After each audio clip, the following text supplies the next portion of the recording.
There is a particular kind of silence that follows the end of something eternal.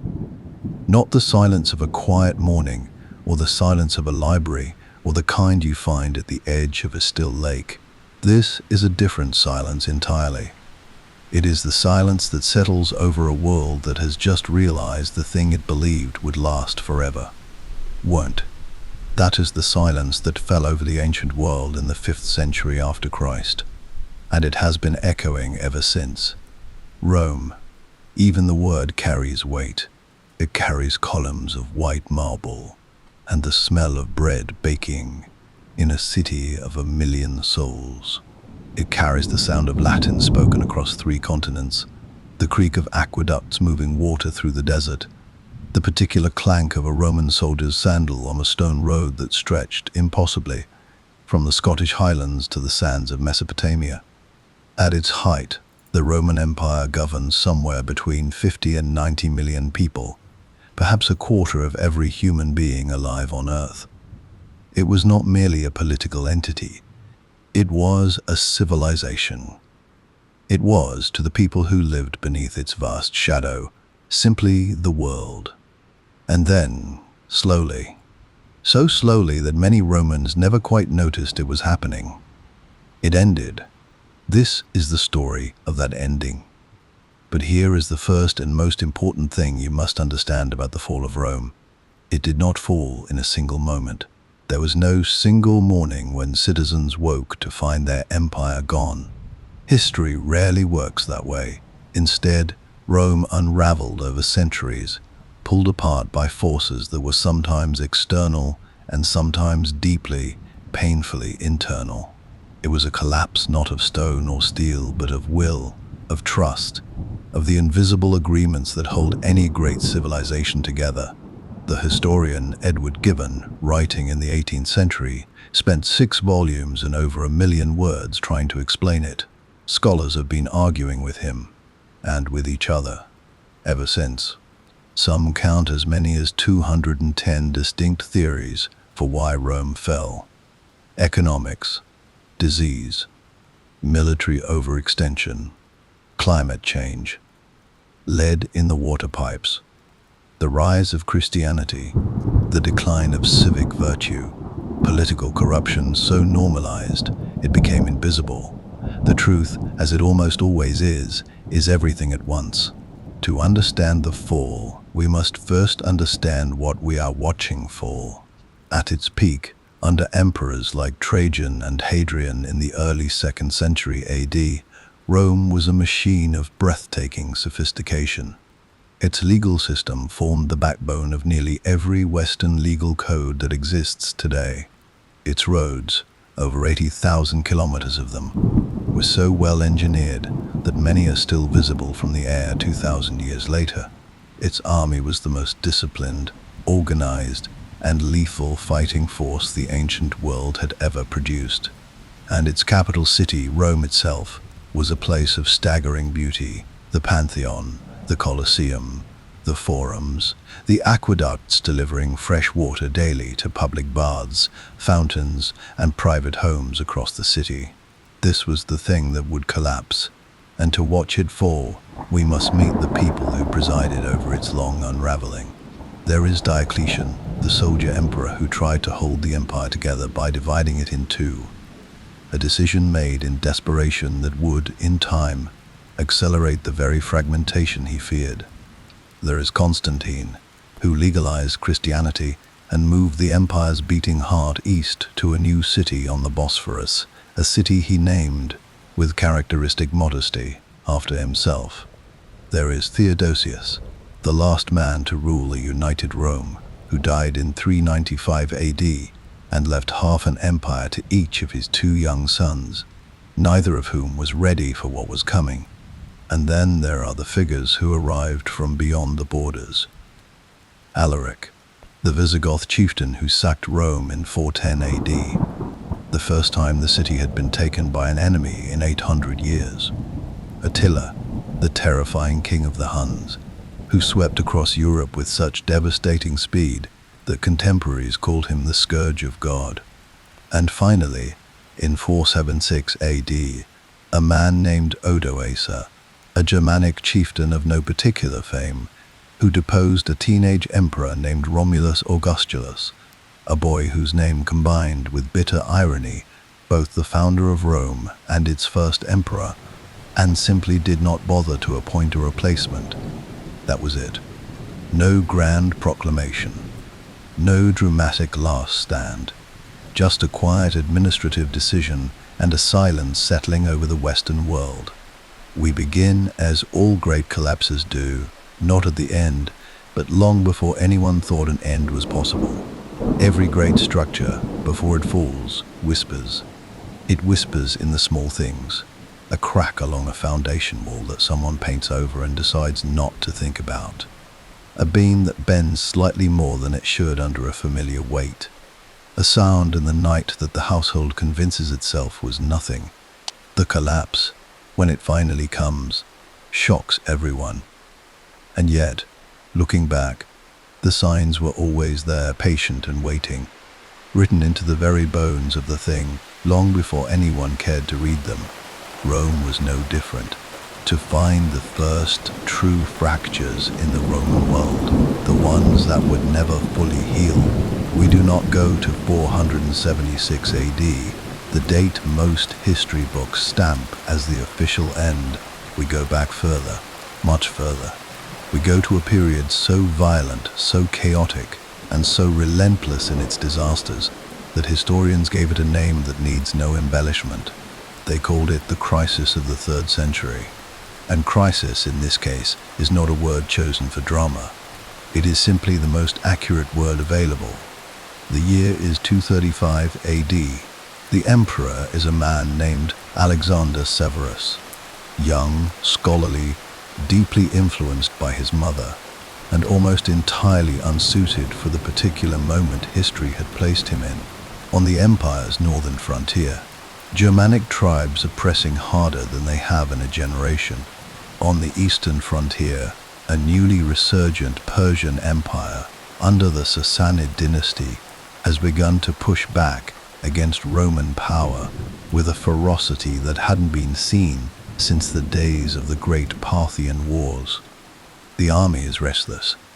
The soldiers have grown accustomed, over decades, to the idea that an emperor who displeases them can simply be replaced, and they have the swords to do it. Alexander attempts to negotiate with the Germanic tribes rather than fight them. To soldiers raised on the stories of Caesar and Trajan, men who believed that Rome's greatness was inseparable from Roman military dominance, this is not diplomacy. This is weakness.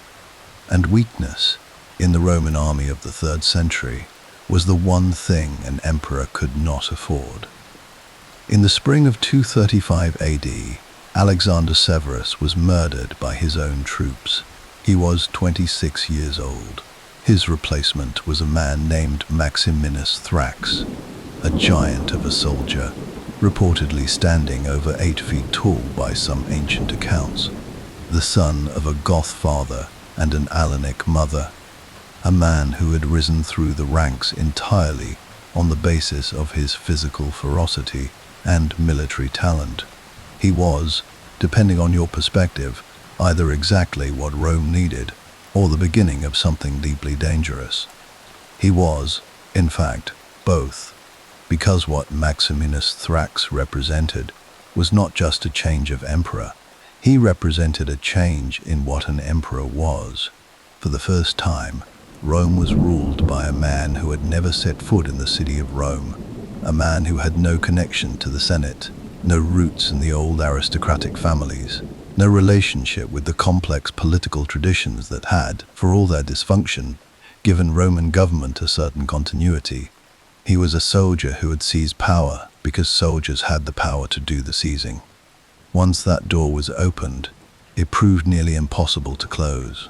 What followed over the next 50 years is, even by the standards of Roman history, which are not gentle standards, almost incomprehensible in its violence and speed. Between 235 and 284 AD, Rome had somewhere between 26 and 50 emperors, Depending on how generously you count the claimants, the usurpers, the men proclaimed emperor by one legion on a Tuesday who were dead by Friday. The average reign during this period lasted less than 2 years. Most emperors died violently. Some lasted only weeks. The soldier emperors rose and fell with the loyalty of their troops, and loyalty, it turned out, was a commodity with a very short shelf life. Take the year 238 AD alone.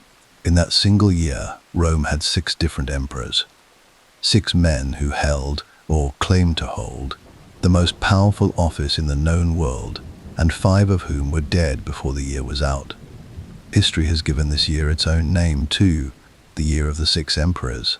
It sits in the historical record like a kind of dark joke that no one was laughing at. But the human cost of this political chaos was not merely the death toll at the top. The rot spread downward, through every layer of Roman society, in ways that would take generations to fully register. When the central government is perpetually distracted by civil war and succession crises, administration decays, tax collection becomes inconsistent, in some regions rapacious and brutalizing, in others so unreliable that public works simply stop. Roads that Rome had maintained for centuries begin to deteriorate. Aqueducts develop leaks that no one fixes. The careful, expensive, unglamorous work of maintaining an empire, the work that happens in the background, invisibly, the work that people only notice when it stops, begins to fall apart. And armies cost money. They always cost money. When the treasury is under pressure, emperors do what governments under pressure so often do: they debase the currency. Under the early empire, a silver coin called a denarius contains somewhere around 90% pure silver. By the 260s AD, some denarii contained as little as 2% silver. The rest was bronze, simply washed in a thin silver coating. Prices rose. Faith in the currency collapsed. Merchants in some regions stopped accepting coins altogether and returned to barter. The intricate, continent-spanning trade network that had made Rome fabulously wealthy began to contract. And then came the plague. In the middle of the 3rd century, a disease swept through the Roman Empire that historians now call the Plague of Cyprian, named after a bishop of Carthage who wrote about it with haunting clarity. At its peak, contemporary accounts claim it was killing 5,000 people a day in the city of Rome alone. For 15 years, from roughly 249 to 262 AD, it tore through the empire's population, killing soldiers, farmers, tradesmen, senators, and emperors with equal indifference.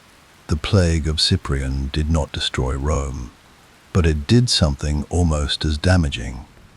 It removed Rome's margin of error. The empire had always been able to absorb losses in battle, in economics, in governance, because it was large enough and rich enough to have reserves. After the plague, those reserves were thinner. The system that had once been able to weather any single crisis was now struggling to weather combinations of crises, and the crises were not slowing down.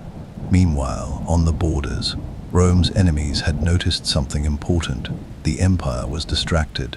The Germanic tribes to the north, the Goths, the Alemanni, the Franks, were not the disorganized raiders of earlier centuries. They had been watching Rome for generations. They had traded with Romans, served in Roman armies, absorbed Roman military techniques. They were becoming more organized, more sophisticated, and far more dangerous. In 251 AD, the Goths defeated and killed the Emperor Decius at the Battle of Abetratus, the first time a reigning Roman emperor had ever been killed in battle by a foreign enemy.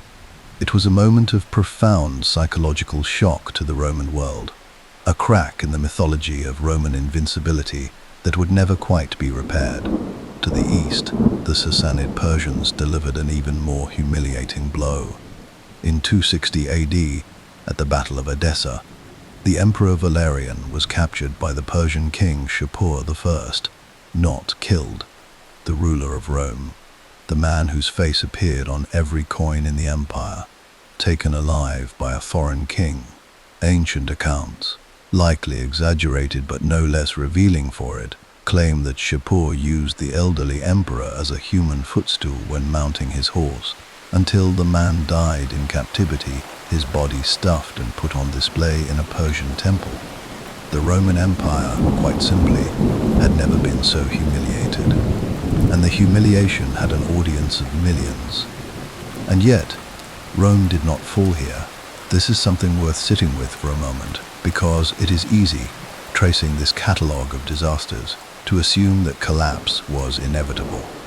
That any civilization facing simultaneous civil war, currency collapse, plague, military defeat and invasion must simply be doomed. But human institutions are more resilient than that, and sometimes, at the very last moment, extraordinary individuals appear. In 268 AD, a series of emperors began the slow, grinding work of pulling Rome back from the edge. Claudius II defeated the Goths so decisively he earned the honorific Gothicus. Aurelian, perhaps the greatest military commander of the 3rd century, spent his reign almost entirely in the saddle, fighting on as many as 4 fronts simultaneously, reconquering breakaway regions of the empire, rebuilding its unity through sheer will and tactical brilliance. He built new walls around the city of Rome itself, enormous towering walls, sections of which still stand today, which was both a practical military decision and a deeply symbolic one. The eternal city, the city that had never needed walls, now needed walls. And then came Diocletian. Diocletian is one of history's more complicated figures, a man who saved the Roman Empire and, in saving it, fundamentally transformed it into something the Rome of Augustus or Trajan would barely have recognized. He came to power in 284 AD, and he looked at the empire he had inherited, still scarred, still fragile, still haunted by the chaos of the preceding 50 years, and decided that the old system simply could not hold. His solution was radical. He divided the empire administratively into 4 sections, ruled by 4 co-emperors, 2 senior Augusti and 2 junior Caesars, in an arrangement he called the Tetrarchy. The logic was sound. One man could not govern, defend, and administer a territory stretching from Britain to Babylon. By distributing power, Diocletian hoped to distribute the burden. He reformed the tax system. He restructured the army, increasing its size and reorganizing it into mobile field units backed by frontier garrison forces. He issued the Edict on Maximum Prices, the ancient world's most ambitious attempt at price control, inscribed on stone across the empire, listing maximum allowable prices for hundreds of goods and services, from a pound of beef to the daily wage of a teacher of arithmetic. He also, in the final years of his reign, launched the last and most brutal persecution of Christians in Roman history, a decision driven by his belief that religious unity was essential to imperial unity, and that the growing Christian community represented a dangerous alternative loyalty. The persecution failed. The Christians endured, and when Diocletian retired, voluntarily, remarkably, the only Roman emperor to do so in good health, retreating to a palace in modern-day Croatia, where he grew cabbages, he left behind an empire that was stable, restructured, and fundamentally changed. But the divisions he had drawn, between East and West, between co-emperors, between competing power structures, had planted seeds. And seeds, given enough time and the right conditions, always grow. Rome had survived its worst century, bruised, reshaped, and carrying wounds that would never fully close. It had survived. But survival is not the same as recovery, and recovery is not the same as strength. The 3rd century had done something subtle and devastating to the Roman world. It had broken the empire's confidence in itself. The old Rome, the Rome that believed with absolute serene conviction that it was eternal, that its dominance was simply the natural order of the universe, that Rome was gone. In its place was something more anxious, more reactive, more dependent on the personality and strength of whoever happened to be holding power at any given moment. And the next century would bring a personality unlike any Rome had ever encountered. There are moments in history that function like a hinge. On one side of the hinge, the world looks a certain way. People understand it, navigate it, build their lives within its familiar architecture. And then the hinge turns, sometimes slowly, sometimes with shocking speed. And on the other side, everything is different, not just politically, not just militarily, but in the deep, quiet ways that shape how people understand themselves, what they believe they are part of, and what they think the future holds. The reign of Constantine I is one of those hinges, and to understand what he changed, you must first understand what he walked into. When Diocletian retired in 305 AD, having built his tetrarchy with such careful architectural precision, he might have been forgiven for believing the system would hold. He had created a structure designed to outlast any single personality. Power shared, burdens distributed, succession planned. It was, on paper, elegant. It lasted less than 2 years. The problem, as it so often is in human affairs, was that systems designed to transcend personalities are still operated by personalities, and the personalities waiting in the wings in 305 AD were not inclined toward cooperative power sharing. What followed Diocletian's retirement was a period of civil wars so tangled, involving so many competing claimants and shifting alliances, that even dedicated historians occasionally lose the thread. At one point, there were 6 men simultaneously claiming to be emperor of Rome or part of Rome or some portion of Rome that they had personally decided was theirs. Out of this chaos, one man emerged. His name was Flavius Valerius Constantinus. History would call him Constantine the Great, and whatever you think of him, and historians have thought many things across many centuries, it is almost impossible to overstate the scale of what he changed. Constantine was the son of Constantius, one of Diocletian's 4 co-emperors, and a woman named Helena, whose origins were disputed even in antiquity. Some said she was a princess, others that she was a barmaid, and the truth is probably somewhere in between, which is usually where the most interesting truths live. He was raised in the imperial courts of the East, educated, ambitious, and possessed of a military talent that revealed itself early and never left him. After his father's death in 36 AD in the city of York, in the cold far north of Britain, Constantine's troops proclaimed him emperor on the spot. It was, legally speaking, entirely outside the tetrarchic system. It was also entirely typical of how the Roman army operated when it saw a man it wanted to follow. The civil wars that followed consumed 6 years. What matters for our story is where they ended. They ended at the Milvian Bridge. October 28th, 312 AD. Outside Rome, on the banks of the Tiber River, Constantine's army faced the forces of Maxentius, his last remaining rival for control of the Western Empire. Constantine was outnumbered. Maxentius held Rome itself, had the psychological advantage of defending the Eternal City, and had positioned his forces with what appeared to be tactical shrewdness. What happened the night before the battle is one of the most debated moments in all of ancient history. Constantine himself later claimed, and his biographer Eusebius would record it in detail, that he received a divine vision. In some accounts, he saw a cross of light in the sky above the sun, accompanied by words in Greek, "In this sign, conquer." In others, he received the sign in a dream. The details shift depending on who is telling the story and when. What does not shift is what Constantine did in response. He ordered his soldiers to mark their shields with a Christian symbol, the key rho, the first 2 letters of Christ's name in Greek, superimposed on each other. Then he fought, and he won. Maxentius drowned in the Tiber during the rout, his body fished out and his head paraded through the streets of Rome on a pike, which was, even by Roman standards, a fairly definitive way to end a rivalry.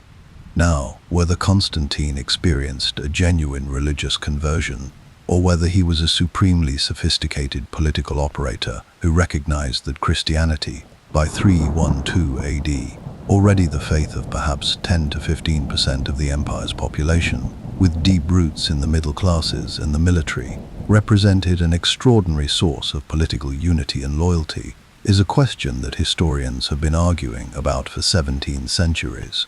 The honest answer is probably that these two things are not mutually exclusive, and that most great leaders throughout history have found their personal convictions and their political interests pointing conveniently in the same direction. What matters is what he did next. In 3013 AD, Constantine and his co-emperor in the east, Licinius, issued what has come to be known as the Edict of Milan. Christianity was to be tolerated throughout the empire. Property confiscated during Diocletian's persecutions was to be returned. Christians were free to worship openly, to build churches, to participate fully in public life.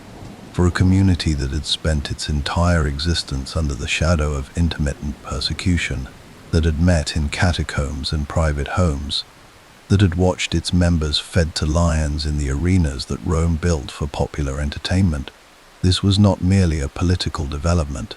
It was a transformation so complete it must have felt, to those who lived through it, almost miraculous. Constantine did not simply tolerate Christianity, he actively promoted it. He funded the construction of great basilicas. The original St. Peter's in Rome, the Church of the Holy Sepulchre in Jerusalem, built over the site identified as Christ's tomb. He appointed Christians to high office. He presided over the Council of Nicaea in 325 AD, where 300 bishops gathered to resolve theological disputes that had been fracturing the young church, producing the Nicene Creed, a statement of Christian belief still recited in churches around the world every Sunday. He also, with the particular confidence of a man who believed God was on his side, moved the capital of the Roman Empire. The decision to found a new capital was not made overnight, and it was not made on a whim. Constantine had watched the Western Empire for years and seen its structural weaknesses. Rome was geographically ill-positioned to respond to the threats that mattered most. The Persian frontier to the east, the Danube frontier to the north. The city of Rome itself had become, in many ways, a symbol more than a center of power. Emperors rarely lived there anymore. The administrative machinery of empire had been drifting eastward for decades. Constantine chose a site of almost absurd strategic brilliance. A narrow peninsula where Europe meets Asia, where the Bosphorus connects the Black Sea to the Mediterranean, where any army or fleet moving between east and west must pass. A place with natural harbor, defensible terrain, and access to the grain supplies of Egypt and the trade routes of the Silk Road. The city had existed before, in modest form, as a Greek trading settlement called Byzantium. Constantine rebuilt it, expanded it, decorated it with statues and columns and artworks plundered from across the empire. He laid it out, according to Roman urban planning, with forums and hippodromes and public baths, and all the civic architecture that announced, "This is a Roman city." He named it with the naming instinct of all powerful men who have run out of patience for modesty after himself. Constantinople, Constantine's city. It was dedicated in 330 AD with 40 days of celebration, and it would endure as a Christian Roman capital for over 1100 years, surviving long, impossibly long, after the Western Empire it was built to complement had dissolved into memory. Constantine died in 337 AD, baptized on his deathbed, as was common for politically savvy Christians of the era who preferred to enter the water with as clean a slate as possible. and left behind an empire that he had, by any measure, profoundly saved and profoundly altered. He had provided stability after generations of chaos. He had unified the empire under a single emperor once again. He had given Rome a new geographic heart, better positioned for the challenges ahead. He had transformed Christianity from a persecuted minority faith into the empire's favored religion, setting it on the path to becoming the defining spiritual force of Western civilization for the next 2,000 years. And he had, in drawing the weight of empire eastward, created a gravitational imbalance between East and West that would prove, over the coming century, impossible to correct. The Western provinces, Britain, Gaul, Spain, North Africa, Italy, were increasingly distant from the new center of power. They were also increasingly exposed. The Rhine and Danube frontiers were long, porous, and expensive to defend. The tax base in the West was eroding. The great senatorial families of Rome still held enormous wealth, but they were growing more insular, more focused on their own estates, less willing to fund the common project of empire. The Western army was increasingly staffed by Germanic soldiers, led by Germanic officers, whose loyalty to Rome was real but complex, bound up with pay and personal bonds, and a concept of honor that was not quite the same as the old Roman patriotism. These were not problems that announced themselves loudly. They were the soft kind, the kind that feel for years like manageable background noise, until the day they don't. Constantine's sons divided the empire after his death, fought each other, and were replaced in turn. His nephew Julian attempted to reverse the Christianization of Rome. History called him Julian the Apostate, and he died on campaign against the Persians in 363 AD, before he could find out whether it was possible. Theodosius I reunited the empire in 379 AD, made Christianity not merely favored, but the official state religion, banned the old pagan cults, and died in 395 AD. At his death, he divided the empire between his two sons. Arcadius took the east. He was 18 years old, and scholars have struggled across the centuries to find anything particularly interesting to say about him. Honorius took the west. He was 10 years old. And beyond the borders of the world these two children had just inherited, in the vast, cold territories that Rome had never conquered and never fully understood, something enormous was moving. There is a particular kind of fear that empires develop over time. It is not the sharp, clean fear of a sudden threat, the kind that sharpens the mind and moves the hands. It is something slower and stranger than that. It is the fear of the thing beyond the border, the fear that lives in the darkness just past the firelight, the fear of the unfamiliar, the uncontrolled, the vast and ungoverned world that presses always against the edges of the known. Rome had always managed that fear by converting it into something else, into roads, into walls, into treaties and trade agreements, and the careful, patient work of bringing the peoples beyond the border inside the system, making them Roman or Roman adjacent, or at least Roman dependent enough that they had more to gain from peace than from war. For centuries, this strategy worked with remarkable consistency. And then, in the late 4th century, something happened on the Great Eurasian Steppe that Rome did not cause, could not control, and barely understood. Something that set in motion a chain of events no war, no treaty, and no emperor could arrest. The Huns arrived. Where exactly the Huns came from is a question that occupied ancient writers and has occupied modern historians ever since.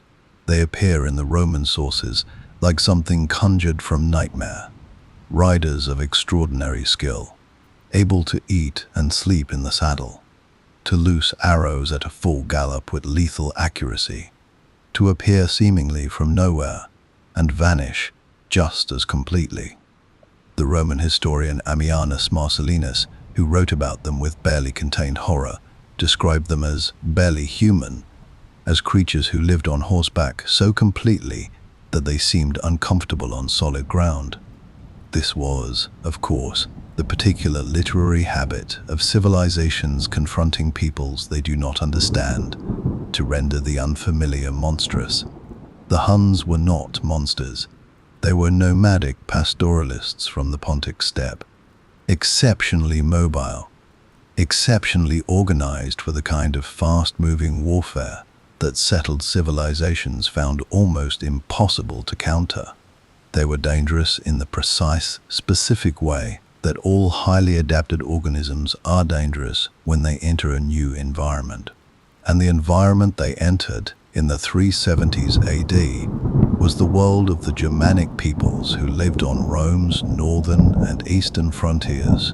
The effect was immediate and catastrophic, not for Rome, not yet, but for the peoples between the Huns and Rome, the Goths, who had lived for generations in a complex, uneasy equilibrium with the empire along the Danube frontier, found themselves caught between the hammer of the Huns pressing from the east and the anvil of the Roman border to the west. They made a decision that was entirely logical and would change the history of the world. They asked Rome to let them in. In 376 AD, a massive Gothic population, estimates range from tens of thousands to several 100,000 people, though the precise numbers are lost to us, gathered on the northern bank of the Danube and requested permission to cross into Roman territory. They would settle on Roman land, provide soldiers for the Roman army, and in return receive Roman protection. The Emperor Valens agreed. What followed was one of Rome's great administrative catastrophes. The logistics of moving and settling such a vast number of people exceeded what the local Roman officials were willing or able to manage. Food supplies promised to the Goths failed to materialize. Roman officials, corrupt even by the standards of an era not short on corruption, sold the Goths dog meat at extortionate prices, and, in accounts that have the particular ring of truth that atrocities often carry, allegedly accepted Gothic children as slaves in exchange for food. The Goths, who had crossed the Danube as supplicants, became desperate. And desperate people with weapons do not remain supplicants for long. By 377 AD, the Goths were in open revolt across the Balkans, raiding and burning with the particular fury of people who believed they had been betrayed. Valens, who had made the original decision to admit them and now had to deal with the consequences, marched to suppress the rebellion personally.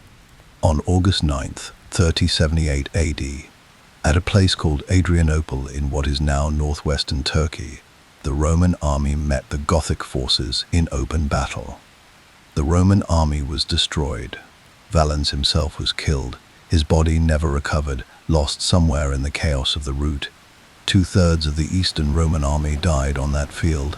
It was the worst military defeat Rome had suffered since Cannae, 6 centuries earlier, when Hannibal had trapped and slaughtered a Roman army in a single afternoon. And like Cannae, Adrianople echoed. It echoed in the reorganization of the Roman military, which after Adrianople increasingly relied on Gothic and other Germanic units fighting under their own leaders with their own methods. It echoed in the psychological relationship between Rome and the Germanic world, which never quite recovered its old presumption of Roman superiority. And it echoed in the career of a Gothic chieftain who had fought at Adrianople as a young man and never forgot what he had seen. His name was Alaric. Alaric of the Visigoths is one of history's more melancholy figures, a man who wanted, above almost everything else, to be recognized by Rome, and whose pursuit of that recognition ended by destroying the thing he sought recognition from. He was born around 370 AD into Gothic nobility, raised during the very period when Goths and Romans were developing their complex, interdependent relationship.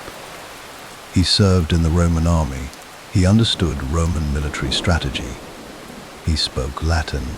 He was, in many meaningful ways, a product of the Romano-Gothic world that had developed along the frontier. neither fully Roman nor fully Gothic, but shaped by both. What Alaric wanted was a formal Roman military command, the title of Magister Militum, Master of Soldiers, the highest military office in the empire, recognition that he and his people were full and valued partners in the Roman project, not merely hired hands to be used and discarded. He never got it. Instead, he got a series of negotiations that went nowhere, promises that were made and broken, campaigns in which his Gothic soldiers fought and died for Rome and received inadequate compensation. And so, with a patience that was itself a kind of grievance compounding over years, Alaric did what men with armies do when diplomacy fails. He marched. He marched on Italy. Twice the Western general Stilicho, himself a man of Vandal descent, another illustration of how thoroughly the old boundaries between Roman and barbarian had blurred, turned him back. Twice Alaric retreated and negotiated and waited, and then Stilicho was executed in 408 AD, the victim of court politics and accusations of treachery. And the diplomatic channel that had kept Alaric in uneasy equilibrium with the Western court collapsed with him. There was no one left who spoke both languages. Alaric besieged Rome. He did it 3 times. The first 2 times he accepted payment and withdrew, enormous payments, stripping the city of gold, silver, silk and spices, even the bronze weights from the city's market scales. The Senate, humiliated, sent envoys to the boy emperor Honorius, who had retreated to the marshland city of Ravenna on Italy's Adriatic coast, safely inaccessible behind its swamps. The negotiations went nowhere. Honorius was advised by men who told him that giving Alaric what he wanted, land, recognition, formal command, would set a precedent that would unravel the empire. They were right, of course. It would have set a precedent. But the alternative set a different kind of precedent, and a far more immediate one. On the night of August 24th, 410 AD, the gates of Rome opened. The exact circumstances are disputed. Some ancient sources claim Gothic slaves within the city opened the Salarian gate from the inside. Others tell it differently. What is not disputed is what followed. For 3 days, Alaric's Visigoths moved through the streets of Rome. They looted. They burned sections of the city. They took captives, including Honorius's half-sister Galla Placidia, who would spend years among the Goths before her eventual return. They did not destroy the city entirely. They respected churches and their sanctuaries. By the brutal standards of ancient warfare, the sack of Rome in 410 was, in purely physical terms, relatively restrained. But physically, it almost did not matter.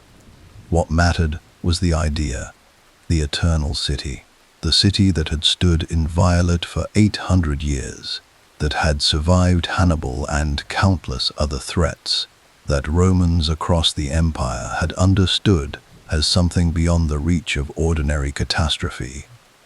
That city had been sacked. St. Jerome, writing in Bethlehem when the news reached him, captured the shock in a single sentence that still carries its full weight across 16 centuries. He wrote that his voice stuck in his throat, and that the city which had taken the whole world was itself taken. The psychological wound was enormous. Augustine of Hippo, one of the most brilliant minds of the ancient world, began writing his masterwork, The City of God, partly in response to pagan Romans, who blamed the catastrophe on Christianity's displacement of the old gods. The debate about what Rome's fall meant, morally, spiritually, historically, began almost before the smoke had cleared. Alaric himself died within weeks of the sack, somewhere in southern Italy, of a sudden illness. His people buried him in the bed of the Bizento River, diverting the water, interring him with a portion of the treasure of Rome, then releasing the river back over his grave and killing the workers who had dug it, so that the location would never be found. He was, by most estimates, around 40 years old. He had spent his entire adult life trying to find a place for himself and his people within the Roman world, and his greatest act had been to demonstrate that the Roman world could no longer hold together under its own weight. The Visigoths eventually settled in southwestern Gaul and Spain. They did not disappear into the Roman world. The Roman world slowly began to take on their shape. 40 years passed. They were not peaceful years. They were filled with the grinding, exhausting rhythm of a Western empire slowly losing territory, losing revenue, losing soldiers, losing the administrative coherence that made it function. Roman Britain was effectively abandoned in 410, the same year as the sack, when Honorius sent a letter to British cities telling them to see to their own defense. The province that Rome had held for 3.5 centuries was simply let go. Gaul was increasingly contested. North Africa, the breadbasket of the Western Empire, the source of the grain that fed Rome, was under threat from the Vandals, who crossed from Spain in 429 AD under their king Gaiseric and systematically took it apart, culminating in the fall of Carthage in 439 AD. When North Africa fell, the grain stopped. When the grain stopped, the money to pay armies that depended on that revenue stopped with it. The Western Empire was becoming something smaller, something thinner, something that was still called Rome, still used Roman titles and Roman law and Roman administrative language, but that was in practice contracting toward a core it could no longer quite identify. And into this contracting, exhausted, fragmented world, in the 440s AD, rode Attila. Attila the Hun is one of those historical figures who exists simultaneously as a man and as a symbol, and it can be difficult across 15 centuries to fully separate the two. The man, he was king of the Huns from around 434 AD, having consolidated power alongside and then over his brother Bleda, who died in circumstances that ancient sources treat with careful diplomatic vagueness. He was short, by the descriptions we have, with a large head, deep-set eyes, and a flat nose, described by the Roman envoy Priscus, who met him in person, with the particular detail of someone trying very hard to be accurate. He ate from a wooden plate while his guests ate from silver. He wore simple clothes while his court was draped in Roman gold. He was, by all accounts, highly intelligent, politically sophisticated, and in possession of a dark sense of humor that he deployed with precision. The symbol, the scourge of God, the man who made the ground tremble, the figure before whom cities emptied and populations fled, the name that, even today, in languages across Europe, carries an echo of something vast and terrible and fast. Both were true. Between 441 and 453 AD, Attila conducted campaigns that shook the Roman world to its foundations. He devastated the Balkans so thoroughly that ancient sources describe a landscape of ruins stretching for hundreds of miles with no living person in sight. He extracted tribute from the Eastern Empire on a scale that was essentially extortion. And the Eastern Court, Constantinople intact behind its great walls, paid rather than fight.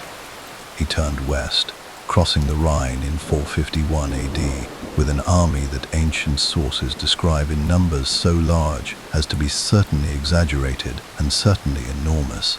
He met his one significant defeat at the Battle of the Catalaunian Plains in 451 AD in Gaul, at the hands of the Roman general Aetius, the last great Roman commander of the West, a man who had spent time among the Huns as a young hostage, spoke their language, understood their tactics, and was therefore uniquely equipped to face them.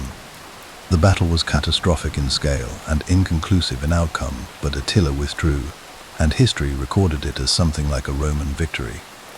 He invaded Italy the following year anyway. He sacked cities in the north. Milan fell. Aquileia, one of the great cities of northern Italy, was destroyed so completely that it effectively ceased to exist. He moved toward Rome, and then he stopped. Why Attila turned back from Rome in 452 AD is one of history's more tantalizing questions. Ancient Christian sources attribute it to a meeting with Pope Leo I, who rode out to meet the conqueror and, through divine intercession and holy persuasion, turned him aside. Practical historians point to the fact that Attila's army was suffering from disease and supply shortages, that a Byzantine army was pressing on his rear, and that Italy had been so thoroughly stripped by previous disruptions that there was little left worth taking. Probably all of these things are true. Great decisions rarely have single causes. Attila returned across the Alps in 453 AD on the night of his wedding to a new wife. He had many. He was found dead in his bed, blood pouring from his nose, drowned in his own hemorrhage. He was, at most, 60 years old. His empire fragmented almost immediately after his death, his sons unable to hold together what his personality alone had unified. The Hunnic threat was over, but the Roman West was not saved. It was simply granted a few more years. And those years were running out. There is something quietly devastating about watching a thing try to continue after it has already, in every meaningful sense, ended. A candle that keeps flickering after the wax is gone. A river still moving in the dry season, narrower each day, finding new channels through cracked earth, carrying less and less, until one morning it simply isn't there anymore. Not dramatically, not with any announcement, just gone, and the ground dry where it used to run. The Western Roman Empire in its final decades was something like that river. The titles were still there, the offices were still filled, men still called themselves emperors, still issued coins with their faces on them, still wrote letters in the formal Latin of imperial administration, still received ambassadors and concluded treaties and performed all the rituals of sovereignty. But the sovereignty itself, the actual, practical, on-the-ground ability to govern, to tax, to deploy armies, to enforce law across a coherent territory, had been draining away for so long that what remained was more ceremonial than real. By the 450s AD, the Western Empire held, in any meaningful sense, Italy, parts of Gaul, and fragments of other provinces. All of it contested, all of it expensive to defend, none of it generating the tax revenue that a functioning Western Empire required. The great provinces that had funded Roman power for centuries were gone or going. Britain, abandoned, North Africa, Vandal, much of Spain, Visigoth, large portions of Gaul, Visigoth and Burgundian and Frankish, depending on where you stood and which year it was. What the Western court at Ravenna controlled directly was increasingly a fiction maintained by the will of powerful men who were not, technically, emperors. The most important of these men was Flavius Aetius. Aetius occupies a peculiar position in the last chapter of Roman history. He was, by the military standards of his era, genuinely brilliant. The architect of the coalition that faced Attila at the Catalonian plains, a man who had spent his career doing the nearly impossible work of holding the western frontier together through a combination of military skill, political cunning, and personal relationships with Germanic leaders that stretched back to his youth as a hostage among the Visigoths and the Huns. His contemporaries called him the last of the Romans. It was meant as the highest praise. It was also, as it turned out, a fairly accurate job description. In 454 AD, the Emperor Valentinian III, vain, weak, deeply jealous of the general who had saved his empire while he himself contributed almost nothing to its defense, summoned Aetius to a private meeting and stabbed him to death with his own hand. A Roman official present at the killing reportedly observed that the emperor had cut off his right hand with his left. 6 months later, Valentinian III was himself assassinated by 2 of Aetius's former bodyguards, loyal to their dead general in the way that soldiers so often are loyal, fiercely, personally, and with long memories. He died in a field outside Rome, surrounded by his own court, stabbed repeatedly while practicing archery. He left no male heir. And with Valentinian III, ended the Theodosian dynasty, the last family that had provided the Western Empire with anything resembling consistent, legitimate rule. What followed was a procession of emperors so short-lived, so lacking in real power, and so thoroughly dominated by the Germanic military commanders who actually controlled the armies, that listing them risks giving them a significance they never possessed in life. But they deserve to be named. History should name them, even briefly, because they were human beings navigating an impossible situation. The last men to hold a title that had once meant everything, Petronius Maximus. He organized the murder of Valentinian and seized the throne for himself in 455 AD. He lasted 11 weeks before a Roman mob tore him apart in the streets when the Vandal fleet of Gaiseric appeared in the harbor of Ostia, the port of Rome. His body was thrown into the Tiber. The Vandals sacked Rome in 455 AD. Unlike Alaric's relatively restrained visit 45 years earlier, Gaiseric's Vandals spent 14 days systematically stripping the city, not burning it, not massacring its population, but removing its wealth with the organized efficiency of people who had come specifically to take things. The gilded roof of the Temple of Jupiter, the treasures that Titus had brought back from Jerusalem 4 centuries earlier, half of the gold roof tiles of the Capitoline Temple. It was, in the most literal sense of the word, vandalism, and it is from Gaiseric's people that the word has come down to us. Avitus, a Gallic aristocrat, elevated to the purple by the Visigoths, deposed within a year by the general Ricimer and the Emperor of the East, and forced to become a bishop, a peculiarly Roman solution to the problem of a deposed emperor, removing him from political life by placing him in ecclesiastical life instead. Majorian, perhaps the most capable of the final Western emperors, and therefore a figure whose failure feels particularly bitter. He campaigned energetically, reformed the tax system, attempted to rebuild the Western fleet for a campaign to retake North Africa. The fleet was destroyed before it ever sailed, betrayed, allegedly, by Visigothic informants. And Majorian was deposed by Ricimer in 461 AD and executed 5 days later. Ricimer. It is worth pausing here on this name, because Ricimer is not an emperor, but is more important to the final chapter than most of the emperors he created and destroyed. He was the dominant military power in the Western Empire from roughly 456 to 472 AD, of Gothic and Visigothic royal blood on both sides of his family, effectively the ruler of Italy, while a succession of puppet emperors sat the throne. He could not be emperor himself. Roman law barred the purple to those of barbarian descent, and so he made and unmade emperors with the casual frequency of a man changing clothes, killing those who became inconvenient, installing those who would stay manageable. He was not a villain, exactly. He was a man navigating an impossible institutional structure with the tools available to him.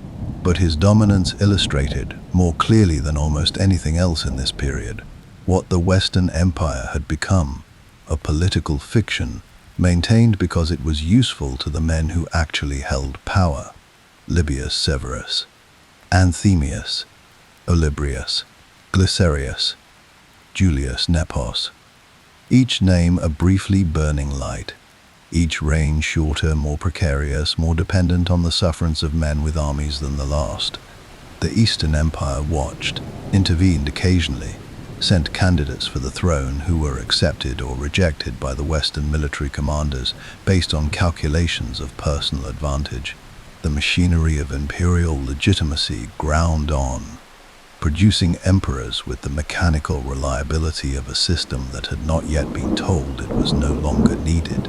And then, in 475 AD, a general named Orestes did what Roman generals had been doing, with increasing frequency, for 2.5 centuries.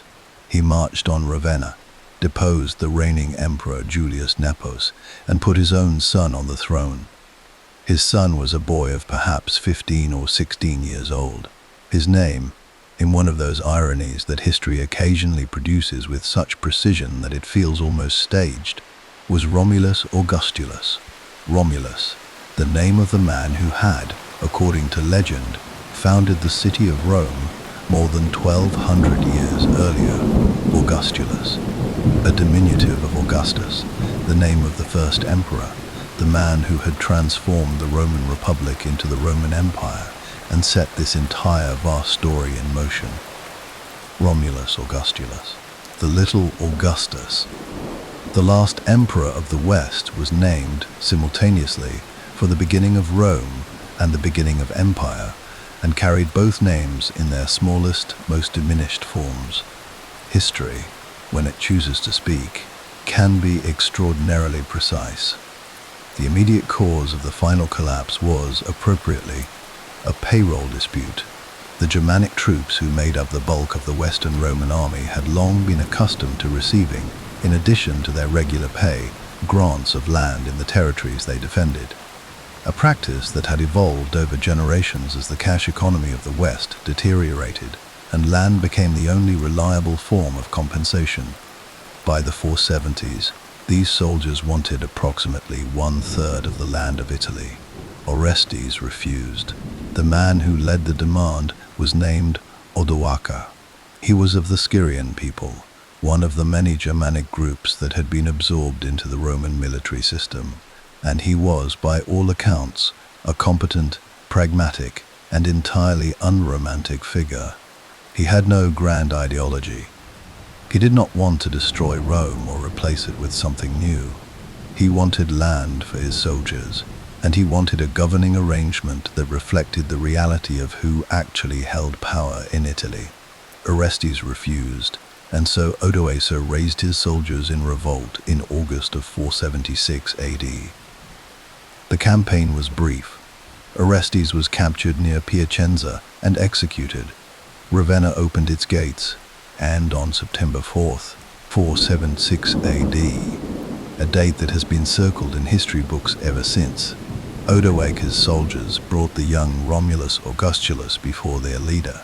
Odoacer looked at the boy, pale, frightened, almost certainly aware that deposed emperors rarely lived long, and made a decision that was either merciful or indifferent, depending on how generously you read it.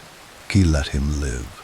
Romulus Augustulus was stripped of his title, given a pension, and exiled to a castle in Campania, the Castellum Lucullanum, on the Bay of Naples, a place of considerable natural beauty, which was perhaps the most comfortable imprisonment in the ancient world.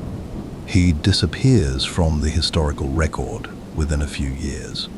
We do not know when or how he died. We do not know what he thought, in those quiet years by the bay, about the empire whose name he had briefly carried. Odoacer did not appoint a new Western emperor. He sent the imperial regalia, the diadem, the purple cloak, the symbols of Western Roman sovereignty, east to Constantinople, to the Emperor Zeno, with a message that was a masterwork of political diplomacy. The message said, in essence, that there was no longer any need for a separate Western emperor.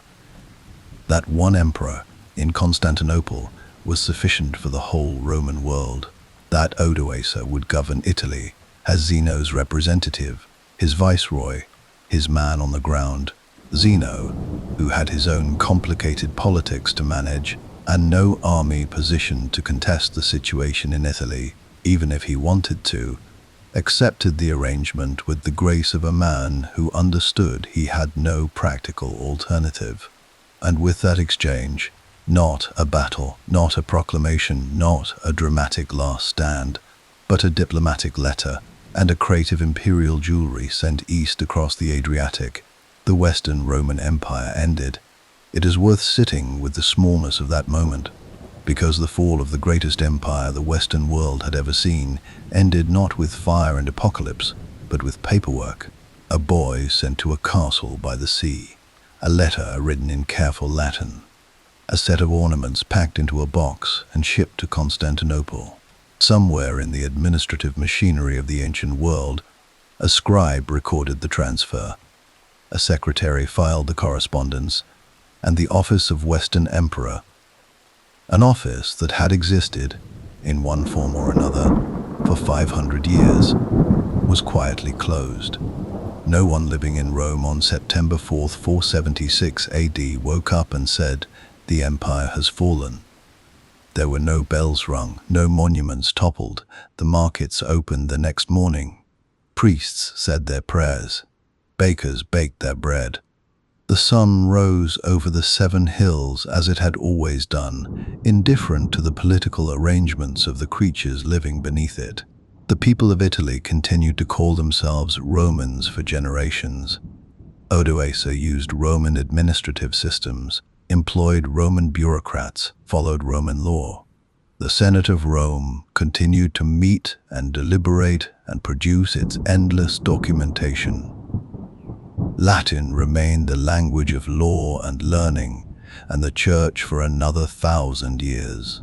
Rome did not disappear, it transformed, it diffused. It became something else.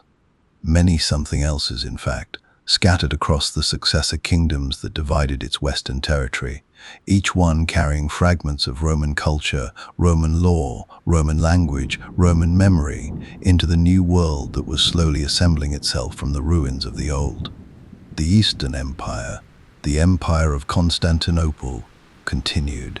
It would survive for nearly another 1,000 years, through the rise of Islam, through the Crusades, through the complex and brilliant and often brutal politics of Byzantine civilization, until the Ottoman Turks under Mehmed II took Constantinople in 1453, a date that some historians prefer as the true end of Rome, a final full stop placed on a sentence that had been running for over 2,000 years. But in the West, in 4176 AD, something unmistakable had ended, and it had ended in the manner of all great endings, not all at once, but one small piece at a time, over so many years that most people never saw it coming, until the day they looked around and realized it was already gone. The river had stopped running, the candle had gone out, and in the silence that followed, in the long, quiet centuries that history would eventually call the Dark Ages, humanity began. Slowly, painfully, with many false starts and much forgetting and much grief, to build something new. We have a habit, as human beings, of thinking about endings in binary terms. Something exists and then it does not. A door is open and then it is closed. An empire stands and then it falls. We draw lines in time. 476 AD, September 4th. A boy sent to a castle by the sea, and we say, here is where it ended. On this side of the line, Rome. On the other side, something else. But the longer you study history, the more those lines begin to blur. They do not disappear entirely.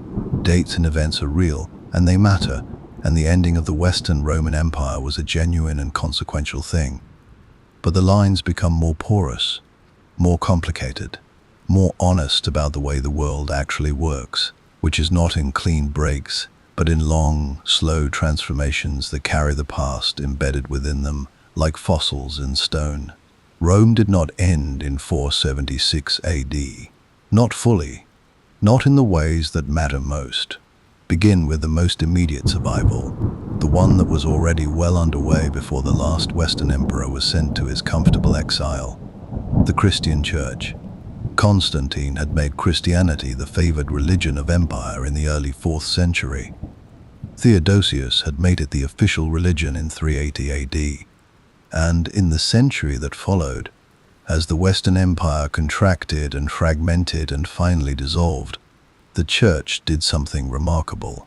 It expanded into the very spaces that imperial administration had vacated. Where Roman governors had once collected taxes and administered law and maintained order, bishops now served as the primary authorities in their cities, arbitrating disputes, organizing food distribution, maintaining the only Latin literacy that many communities still had access to. The Church was, in a very real, structural sense, Rome's most successful institution. It had inherited Rome's geography. Its dioceses mapped almost perfectly onto old Roman administrative districts, a word that itself comes from the Latin dioecesis, an administrative term. It had inherited Rome's language. Latin would remain the language of Christian worship, scholarship, and law across Europe for more than 1,000 years, long after it had ceased to be anyone's mother tongue. It had inherited Rome's organizational genius, the hierarchy of priests, bishops, archbishops, and ultimately a single bishop in Rome itself, the Pope, whose authority over the Western Church mirrored, with striking precision, the authority the emperor had once held over the Western Empire. When the historian looks at the medieval Catholic Church and sees, beneath its theology and its ritual, the bones of the Roman imperial administration, the same instinct for hierarchy, for standardization, for the imposition of a single organizing principle across a vast and diverse territory. This is not coincidence. It is inheritance. The Church did not merely survive the fall of Rome. It carried Rome forward, transformed into a world that would not have existed without it.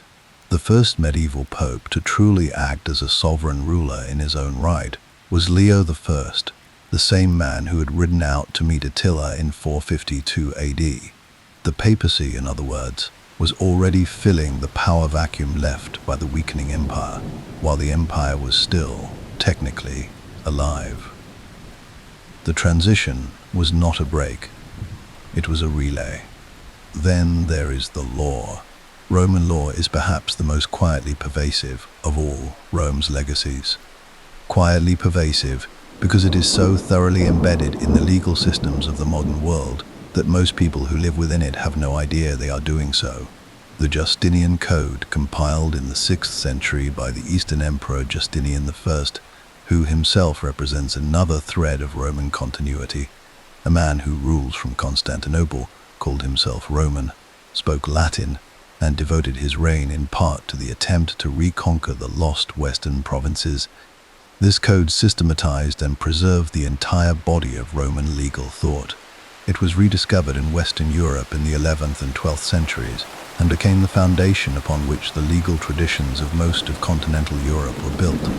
The concepts it carried are not museum pieces. They are alive. The presumption of innocence, that a person is innocent until proven guilty, is Roman. The idea that laws should be written down and publicly accessible, rather than known only to the magistrates who apply them, is Roman.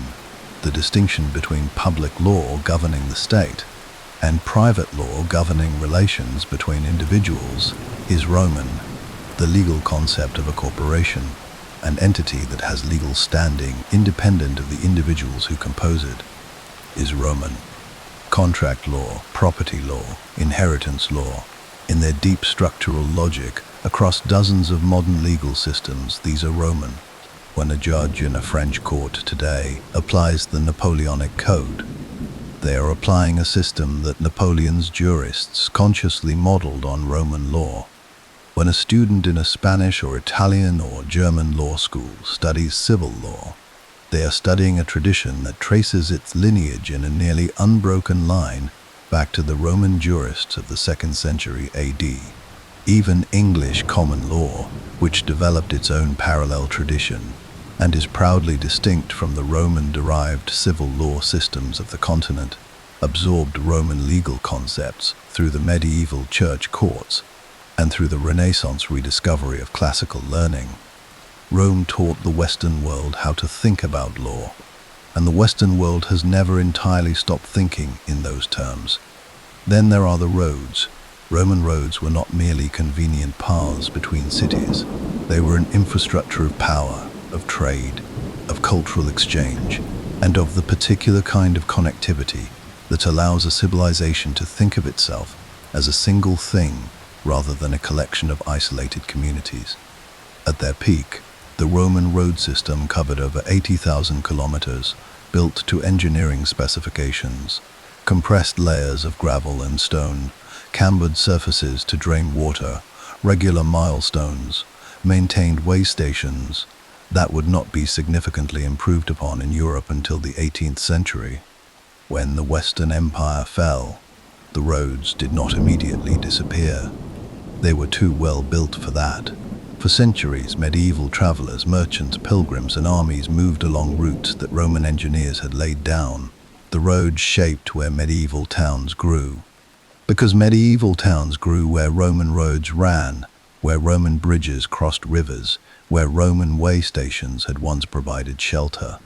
The geography of settlement in modern Europe still carries, in its bones, the logic of Roman road planning. The Roman road network was, in a meaningful sense, the first internet of the Western world. A system of connectivity that transformed isolated localities into participants in something larger than themselves. The modern highway systems of Europe follow, with remarkable frequency, the routes that Roman engineers surveyed 2,000 years ago. The roads are still there, under new surfaces, carrying new vehicles, moving new people between places whose names are, in many cases, Latinized versions of what Roman soldiers called them when they first built the forts that became the cities. Then there is the language itself. Latin is classified as a dead language, and in the technical sense this is true. Nobody grows up speaking it as their mother tongue. Nobody dreams in it. Nobody argues with their family in it over dinner. But the classification is misleading, because Latin did not die so much as it transformed, evolved across the former Roman provinces into the family of languages we call the Romance languages, each one a living Latin carrying the fingerprints of its origin. Spanish, Portuguese, French, Italian, Romanian, Catalan, Occitan, and dozens of smaller regional languages and dialects, each one a branch of the same tree. Together, the Romance languages are spoken today by somewhere around 1 billion people. Approximately 1 in 8 human beings alive on Earth. They are the mother tongues of nations spread across Europe, the Americas, Africa, and beyond. A linguistic family that covers more of the globe's surface than any other. English, which is not a Romance language in its grammatical structure, it is fundamentally Germanic, the descendant of the Anglo-Saxon dialects brought to Britain by the same kinds of Germanic peoples who brought down the Western Empire, nevertheless carries an enormous Latin vocabulary. Absorbed through the Norman French of the 11th century conquest and through the centuries of Latin scholarship that followed. Estimates vary, but somewhere between 50 and 60% of English vocabulary derives ultimately from Latin. The words you use for abstract thought, for law, for medicine, for science, for government, for philosophy. These are, overwhelmingly, Latin words or words built from Latin roots. When an English speaker says justice or liberty or republic or constitution or senate or military or civil or legal or urban or population, they are speaking Latin, transformed, anglicized, adapted across 15 centuries, but Latin. Rome has been whispering in the language of the English-speaking world for 1,000 years, and most English speakers have never noticed, which is perhaps the most impressive feat of survival in the history of human communication. And then there is the idea of Rome itself. This is the most abstract of its legacies, and perhaps the most powerful. From the moment the Western Empire fell, the rulers who succeeded it began, almost immediately, to claim its mantle. The Germanic kings who divided up Rome's former territories did not present themselves as conquerors who had destroyed something. They presented themselves as inheritors, as continuers. They kept Roman administrative titles, Roman law, Roman ceremonial, Roman architectural styles in their churches and palaces. They wanted to be Roman. Being Roman meant being legitimate. Being Roman meant being civilized. Being Roman meant participation in the great, ongoing human project that Rome had represented. Charlemagne, crowned emperor on Christmas Day, 800 AD, in the old Basilica of St. Silica of St. Peter in Rome, by a pope who placed a crown on his head, and the Roman crowds who acclaimed him. This was not an accident of ceremony. It was a deliberate, carefully staged claim to Roman inheritance. Charlemagne was not the king of the Franks accepting a Christian blessing. He was, or claimed to be, the heir of Augustus, the restorer of the Western Empire, the man in whose person Roman civilization continued. The Holy Roman Empire that grew from Charlemagne's legacy called itself Roman for 1,000 years, until Napoleon dissolved it in 1806, after which the Austrian emperors who succeeded it styled themselves the heirs of Rome in turn, the Russian Tsars. The word Tsar, being a Slavic rendering of Caesar, claimed to rule the Third Rome. Moscow as the spiritual successor to Constantinople, as Constantinople had been the successor to Rome. The Ottoman sultans, who had taken Constantinople in 1453, also claimed the title of Caesar and understood their empire in part as the continuation of what Rome had built. The very title Kaiser in German is, again, Caesar. The title that Julius Caesar made into a synonym for supreme power was still naming the rulers of European states 1800 years after his assassination on the Ides of March. The idea of Rome as the model of universal empire, of civilization governing chaos, of law imposed on the unruly world, became the most durable political idea in Western history. Every empire that followed tried to measure itself against Rome. Every universal project, religious, political, intellectual, reached back to Rome for its vocabulary, its symbols, its sense of what it meant to be something larger than a single tribe or nation. The American founders, building a republic in the late 18th century, were deeply and consciously Roman. They read Cicero and Livy and Polybius. They called their upper legislative body the Senate. They gave their currency Roman names. The denarius became the dime in a roundabout etymological journey. They decorated their public buildings with Roman columns and Roman domes. The Capitol building in Washington sits on Capitol Hill, named for the Capitoline Hill in Rome, the symbolic heart of the ancient city. When the founders of the United States wanted to explain what kind of republic they were building, what kind of government they hoped would endure, they reached instinctively for Rome, for its vocabulary of citizenship and representation and the balance of powers. For its warnings, too. They were deeply anxious about the Roman precedent, about the way the Republic had slid into empire, about the danger of a Caesar arising in their own system. The checks and balances built into the American Constitution are, in part, a Roman lesson, an attempt to build a republic that would not repeat Rome's particular failure. Rome taught the West how to want civilization, and it taught it, perhaps just as importantly, how to fear losing it. So what do we make of all this? What does it mean that an empire which officially ended in 476 AD is still, in the 21st century, shaping the languages we speak, the laws we live under, the political ideas we argue about, the cities we inhabit, the roads we travel, and the deep architecture of the civilization we have built? It means, perhaps, that we have been asking the wrong question all along. The question historians have debated for centuries, why did Rome fall, is an important question, and the answers it generates are genuinely illuminating. The military overextension, the economic decay, the political instability, the climate shifts, the plagues, the currency collapse, the loss of civic virtue that some mourned and others perhaps romanticized, the pressures from outside that a weakened interior could no longer resist. All of these are real. All of them mattered.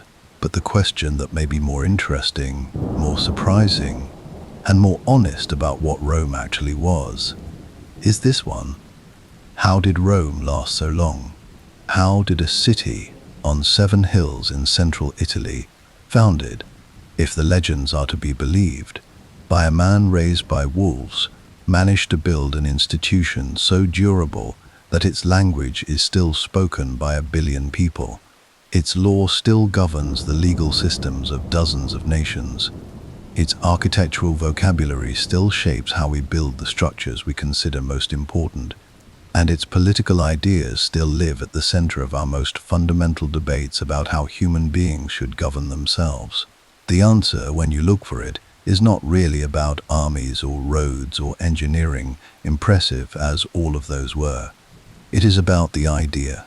Rome succeeded and endured in the ways that matter, because it generated an idea about what civilization could be, about the possibility of a world governed by law rather than by pure force, about the value of a shared culture that transcended tribal and ethnic boundaries, about the dignity of the citizen as a participant in something larger than themselves. The reality of Rome rarely lived up to that idea. It was an empire built on slavery, on conquest, on the brutal subordination of the peoples it absorbed. Its history is full of cruelty and corruption, and the particular violence of a state that believed its power entitled it to anything. But the idea persisted. It persisted because human beings, confronted with the alternative, the chaos, the smallness, the isolation of a world without the connective tissue of shared law and shared culture, kept reaching for it, kept rebuilding it, kept naming things after it, kept returning to its texts and its ruins and its memory, trying to understand what it had been and what they might learn from it. The ruins of Rome are still there. You can walk among them on a quiet morning, before the tourists arrive, when the light is still low and golden and the stones are cool. The Forum, where orators once swayed the Republic. The Colosseum, where the empire entertained its millions. The Pantheon, its dome still intact after 2,000 years. Its oculus open to the sky as it has always been, a perfect circle of light moving slowly across the ancient floor as the earth turns, as it has always turned, patient and indifferent and beautiful. Stand in that light, in that silence, and you understand something that no amount of reading fully prepares you for. Rome was real. These were real people, frightened and ambitious, and brilliant and foolish, and deeply, recognizably human.